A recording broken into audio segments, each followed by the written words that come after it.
პირველ რიგში გილოცავთ აი ამ ძალიან მნიშვნელოვან პოლიტიკურ ნაბიჯს ან პოლიტიკურ ეტაპზე გადასვლას, თუმცა აი მეორეს მხრივ საქართველოში პარტიის დაფუძნება რამდენად მოსალოცი საქმე არის, ესეც შეიძლება იყოს განშის საგანი. თქვენ როგორ თვლით, გაქვთ საქმე მოსალოცად თუ საკმაოდ დიდი პასუხისმგებლობა აიღეთ საკუთარ თავზე? მივიღებთ თქვენგან წინარე ფორმით გილოცავს და თქვენ მოგილოცავთ მაშინ, როდესაც ჩვენი გადაწყვეტილება გაამართლებს თქვენთვის, ჩვენთვის და ჩვენი ქვეყნისათვის. ზოგადად ერთხელ ვიხუმრე კიდევაც, როდესაც საქართველოს მთავრობას პარლამენტი გამოუცხადებს ნდობას და ულოცავენ, არათუ უნდა ულოცავდნენ, არამედ სამძიმარს უნდა უცხადებდნენ, იმიტომ რომ ძალიან დიდი არის ტვირთი პასუხისმგებლობისა. სწორედ შეიძლება პარალელი თქვათ ადეკვატური არ არის, მაგრამ ანალოგია მაინც იკითხება, რა თქმა უნდა დღეს პოლიტიკურ ველზე შესვლა პარტიული სტატუსით, ვინაიდან პოლიტიკაში ჩვენ ყველანი ვართ ამა თუ იმ ფორმით. ეს არ არის მაგრამ მაინც ესეთი აღსანიშნავი გადაწყვეტილება, მაგრამ შეგვექმნა წარმოდგენა, რომ ამ უშინდელ დღემდე, როდესაც გაიმართა დამფუძნებელი ყრილობა, ჩვენ თვეების განმავლობაში მივდიოდით და შეიძლება ითქვას წლების განმავლობაში, ახლა თუ პათეტიკაში არ ჩამითვლით, გუნდის ნებისმიერი წევრი გარკვეული ცხოვრებისეული გზით გამოირჩევა. ხოლო უშინდელი გადაწყვეტილება ფორმალური განპირობებული იყო იმით, რომ შეგვექმნა ასეთი წარმოდგენა და მე მგონი არ ვარ მცირესობაში, რომ გარკვეულწილად ქართული საზოგადოება დაიღალა არსებული პარტიული ხელწერით, მოთხოვნა გაჩნდა ახლებურ პარტიულ ხელწერაზე, ჩვენ არაერთგზის გვისაუბრია ჩვენი მიდგომა როგორი არის პრინციპები და სწორედ ეს ფორმალური გადაწყვეტილება მივიღეთ აი ამ მიზნით. დასკვნის სახით ჩვენ დავიწყეთ გუშინ ფორმალური პროცესი, რა თქმა უნდა, ერთი თვის განმავლობაში საბუთების შეტანიდან მოლოდინში ვიქნებით ოფიციალური გადაწყვეტილების, ვნახოთ პირველ ჯერზე ვიქნებით წარმატებული თუ დაგვჭირდება სხვა მცდელობა. ერთ-ერთი მთავარი შეკითხვა, რომელიც აი ბოლო წლების განმავლობაში, ალბათ არ ვიცი 14 თუ არა 10 წელი ნამდვილად და ისმის, ეს არის, რა ვიცი, ვინ არის მათთვის წითელი ხაზი. იმიტომ რომ რაღაცნაირად შემდეგ უკვე ამომრჩევლის ზოგადად პოლიტიკური თემებით დაინტერესებული ადამიანის დამოკიდებულება მათ შორის აი ამ საკითხითაც განისაზღვრება ხოლმე. ანუ ვიცით ხომ, ძირითადი ორი წითელი ხაზი არსებობს, ქართულ ოცნებასთან გავლებული, ნაციონალურ მოძრაობასთან გავლებული. თქვენთვის არსებობს უკვე ასეთი წითელი ხაზები გამოკვეთილი თუ ეს სამომავლოდ მისაღები გადაწყვეტილებაა და ნუ ამაზე ჯერ ან არ ხართ ჩამოყალიბებული, ეს უნდა იყოთ, უნდა გქონდეთ თქვენი სამოქმედო არეალი განსაზღვრული, ან უბრალოდ ჯერ არ აპირებთ ამ თემებზე საუბარს და ხიდების დაწვას თუ გზების მოჭრას სხვა პოლიტიკურ ძალებთან მისასვლელად. ესე იგი, ვეცდები მოკლედ ჩამოვიყალიბოთ პასუხი, რაც შეეხება ქართულ ოცნებას, ქართული ოცნება მოგწონს ეს თუ არა, ეს არის მმართველი ძალა, ხელისუფლება, სახელმწიფო პარტია. ამიტომ ვფიქრობ, რომ ჩვენი მოვალეობა იქნება ვიურთიერთობოთ მათთან ერთ საკითხს, ეს არის საარჩევნო გარემოს გაუმჯობესება და ქვეყანაში ელემენტარული, თუნდაც ელემენტარული დემოკრატიული სამართლებრივი საწყისების აღდგენა. ეს არის პირველი ფრაგმენტი თანამშრომლობის, ეს თანამშრომლობა, ეს ურთიერთობა არა მარტო ჩვენი მხრიდან, რა თქმა უნდა, სხვა ოპოზიციური პარტიების მხრიდან შედგება და იქნება წარმატებული და წარმატება სწორედ უკავშირებ იმას, რომ ასეთი ურთიერთობის, ასეთი სპეციფიკური თანამშრომლობის შედეგად უნდა გაიმართოს სამართლიანი და თავისუფალი არჩევნები. თავისუფალ და სამართლიან არჩევნებში ქართული ოცნების დამარცხების შემდეგ ჩვენ როგორც ქართულმა ოპოზიციამ ხელისუფლება უნდა გადავიბაროთ. ეს არის ორი ფრაგმენტი, სადაც წარმომიდგენია ურთიერთობა ქართულ ოცნებასთან. ასევე ქართულ ოცნების ამომრჩეველთან, რომელიც ჩაიკარგა ქართული ოცნების დაპირებებში, რომელმაც ვერ აიძულა ქართული ოცნება რომ გაეგონა ქართულ ოცნებას მისი ხმა, ის საწყისი ხმა, რომელიც 2012 წლის 1 ოქტომბერს ქართულ ოცნებას მიეცა, რა თქმა უნდა, ესეც იქნება ჩვენი დამატებითი კავშირი ქართული ოცნების პოლიტიკურ სპექტრთან, ოღონდ მის ამომრჩეველთან, რომელიც იმ მოლოდინების გამართლების პოლიტიკურ ძალას ეძებს და შესაბამისად, რა თქმა უნდა, ჩვენთვის ეს სეგმენტი მეტად საინტერესო და ელექტორალური კუთხით ძალიან საპატივცემულო სეგმენტი იქნება ყურადღების საგანი. ოპოზიციაზე თქვენ განსაკუთრებით ოპოზიციაზე გადავალთ ერთი დაზუსტება მინდა თქვენ ანუ თქვენის პოლიტიკური ძალა ხართ, ვისაც მიაჩნია რომ ქართულ ოცნებასთან დიალოგი შესაძლებელია, იმიტომ რომ ჩვენ გვყავს ოპოზიციური ძალები, ვინც ამბობს, რომ ერთადერთი რაზეც ქართულ ოცნებასთან შეიძლება ლაპარაკი, ეს არის ხელისუფლების გადმობარება, პოლიტიკური პატიმრების გათავისუფლება. რა თქმა უნდა, პატიმრების განთავისუფლება, რა თქმა უნდა, რეპრესიული კანონმდებლობის ალაგმა, მაგრამ აი გადმობარებაო, რო თქვით, გადმობარებამდე ხო უნდა მივიდეთ. დიახ. გადმობარებით გადმობარებამდე მისთვის ერთადერთი ცივილური გზა არის არჩევნები. მაგრამ არჩევნები რახან არ არის მხოლოდ საარჩევნო თარიღი. ეს არის შესაბამისი საარჩევნო გარემო, როგორც პოლიტიკური კუთხით, ასევე სამართლებრივი კუთხით. ამაზე უნდა ვიურთიერთობოთ, თუ გვინდა რომ არჩევნებში მონაწილეობას მიეცეს თავისი აზრი და დატვირთო. როდესაც არჩევნები ჩატარდება, რეალური არჩევნები, თავისუფალი სამართლიანი არჩევნები, რა თქმა უნდა, არჩევნების შედეგების დამიხედვით, წამსვლელი ხელისუფლებიდან მოსვლელ ხელისუფლებაზე ხელისუფლების გადმობარება და ურთიერთობა კომუნიკაცია არის აბსოლუტურად ჩვეულებრივი, ნორმალური და ცივილური ფენომენი. ოპოზიციას რაც შეეხება, აქ არ ვიცი, არის თქვენთვის წითელი ხაზი თუ მიგაჩნიათ, რომ ურთიერთობა გარკვეულ საკითხებთან დაკავშირებით ნებისმიერთან შესაძლებელია?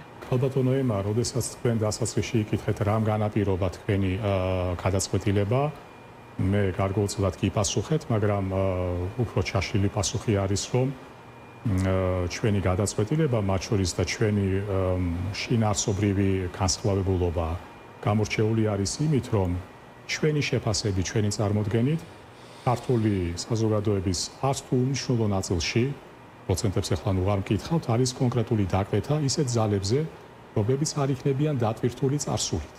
აი სწორედ სიახლეს ჩვენ ყველაფერთან ერთად მაგაშიც ვხედავთ. ამდენად ურთიერთობა, რა თქმა უნდა წარმოებდეს გინდ ნაციონალურ მოძრაობასთან, გინდ ალიანსში შემავალ სხვა პარტიებთან, ეს არის პირადი ურთიერთობა, პირადი კომუნიკაციების შეხვედრები, ასთა გაცვლა, მაგრამ სტრუქტურირება ურთიერთობის, ჩემი აზრით, ეხლა ჩვენი ამ გადაწყვეტილების საზიანო იქნება. ეს არ არის ის გადაწყვეტილება, ეს არ იქნება ის გადაწყვეტილება, რომლის მოლოდინში არის ჩვენი მხარდამჭერი, ჩვენი ამორჩეველი და ის მხარდამჭერი და ამორჩეველი, რომელიც შეიძლება ჩვენს პოზიციაზე გადმოვიდეს. ახლა როგორც პოლიტიკური პარტიის ლიდერთან შემიძლია რომ დაზუსტებულ კითხოვნა მაქვს, აი ესე იგი სიტყვა ლიდერი იქნებ მოვერიდოთ, იმიტომ რომ სიახლეზე მათ შორის ესე ჩვენი პრეტენზია არის, ჯერ საქართველოსი რომ მე ვარ ყრილობის მიერ არჩეული თავმჯდომარე, ჯერ იურიდიულადაც არა ვარ და მივიღებ მე ლიდერობაში საერთოდ არ მგონია რომ ცუდი იყოს რამე, მაგრამ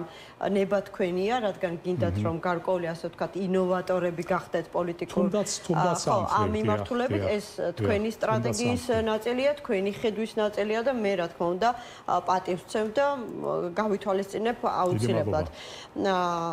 ხო და დაზუსტება მინდა თქვენთან როგორც პარტიის თავმჯდომარესთან, ანუ შემიძლია თუ არა ასეთ გავიგო თქვენი ნათქვამი, რომ თქვენთვის წითელი ხაზი პოლიტიკური პარტნიორობის თვალსაზრისით არის არა მხოლოდ ნაციონალური მოძრაობა, არამედ ყველა ის პარტია, სადაც წევრები შესაძლებელია წინა ხელისუფლებასთან ასოცირდებოდნენ. ძალიან უხეშა ჩამოვაყალიბე, მაგრამ რამდენად ზუსტად შინაარსი ეს პროცესი. თუ ჩვენ გამორიცხვის მეთოდით ვივლით ქალბატონოებმა, ჩვენი სასურველი და შესაძლო პარტნიორები არიან ქართულ პოლიტიკურ სცენაზე ახლა შემოსული პოლიტიკური ძალები.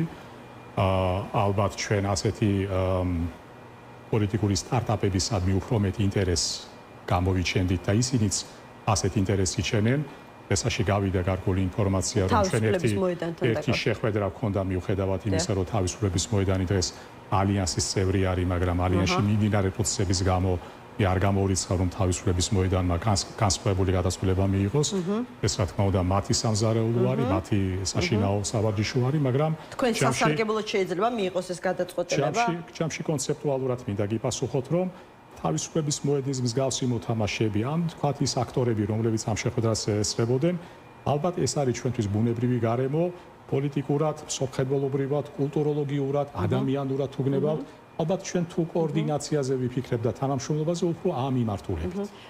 თუ იფიქრებთ თუ მიგაჩნიათ რომ კოორდინაცია თანამშრომლობა არ ვიცი გამსხვილება ალიანსის ტიპის თანამშრომლობა არის არჩევნებში მნიშვნელოვანი შედეგების მიღების წინაპირობა. თქვენ მოგეხსენებათ ქალბატონო ემა რომ ჩვენი კანონი მოქმედი კანონმდებლობა გრძალავს ბლოკებად მონაწილეობას, ამიტომ ეს საკითხი თუ კანონის პოზიტიური ნორმიდან გამოვალთ, ახლა გამოირიცხება, მაგრამ სხვაგვარად ნებისმიერი სახის თანამშრომლობა, ნებისმიერი სახის კოორდინაცია შეჯერება არის აუცილებელი, ვინაიდან მიუხედავად რესურსულობისა თუ მით უმეტეს ურესურსობისა, ვერ წარმოვიდგენია რომელიმე პოლიტიკურმა პარტიამ, პოლიტიკურმა ძალამ საკუთარ თავზე აიღოს ტვირთი ქვეყანაში საჭირო ცვლილებების მოხდენის. ეს პრაქტიკულად შეუძლებელი არის, ამიტომ ჩვენ ნებსით თუ უნებლიეთ განწირული ვართ ამ საკითხის საუკეთესო გაგებით, რომ ვიურთიერთობოთ, ვითანამშრომლოთ და სუმცირე ქვეყნის შიგნით დავამკვიდროთ ჩვენთვის საჭირო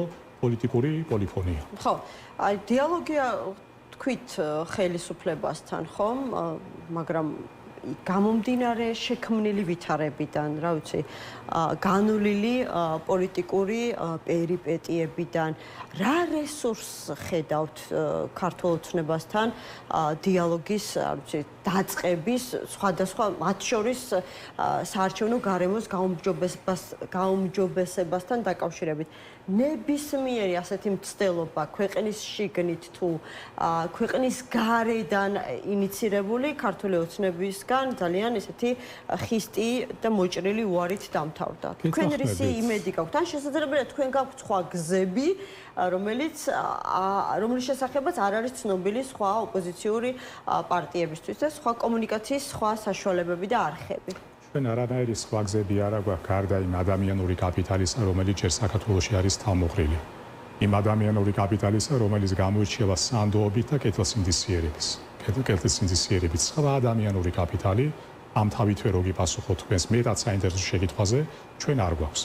ეხლა რაც შეეხება პირველ ნაწილს გაცილებით უფრო არსებიც ქართული ოცნება დღეს იმყოფება ცივი ომის ფაზაში არა მარტო გარე სამყაროსთან და ჩვენს პარტნიორებთან, არამედ ცივი ომის ფაზაში საკუთარ მოსახლეობასთანაც. რა თქმა უნდა, ამ ფონზე ნებისმიერი ოპტიმისტური პასუხი მოლოდინებთან დაკავშირებით, ყოველ შემთხვევაში იმ მოცემულობით, რომელიც ჩვენ დღეს გვაქვს, ჩემგან ან ზედაპირული იქნება, ან არასერიოზული. მარტო ის ფაქტი, რა თქმა უნდა, ეხლა გზად მოვისმინე, რომ ალბათონი ელენე ხოშტარია გადაიყვანეს ვივარმეთში. აი ასეთი ჰუმანიტარული საკითხიც, როდესაც მართველი პარტიის მხრიდან არმა დღეს ავიკითხე ეს ციტატა და არ მახსოვს ვის ეკუთვნის, ბრძოლის ველად რომ იქცევა, სხვა რაზე შეიძლება ამის ფონზე საუბარი. ამიტომ რა თქმა უნდა, ეხლა მე ვერ გავაფერადებ ჩემ პასუხს, ვერ მივცემ იმ ხელოვნურ ოპტიმიზმს, მაგრამ აი მაინც ვიტოვებ ნაპერწკალს იმედისა, რომ მიმდინარე პროცესები ქვეყნის შიგნით და ქვეყნის გარეთ რაღაც ეტაპზე მიიყვანს მართლ ძალას იმ დასკვნამდე, რომ სუმცირე ურთიერთობა კონსტრუქტიულ რეჟიმში, არა იმიტომ რომ ვინმე მოწონს, ან ვინმეს უყვარს, უბრალოდ აუცილებელი არის თუ პასუხისმგებლობას კი სრულობენ არა მარტო აწყოზე, არამედ მომავალზე, იმიტომ რომ ყოველთვის 51 ნომერი ხომ არ იქნება წამყვანი ამ ქვეყანაში. ეს ქვეყანა აუცილებლად მოესწრება პოსტ 51 ნომრის პერიოდს. ამიტომ იმ პერიოდში, რომელშიც ასევე ქართული ოცნებაც უნდა გადავიდეს, თავისი მხარდამჭერებით, ამ პარტიის წევრებით, მათ ასევე წესით უნდა სჭირდებოდეთ ნორმალური, მათდამი, კეთილგანწყობილი გარემო. არა შურით, არა ბოღმით, არა რეპრესიულობით, არა ნიშნის მოგებით.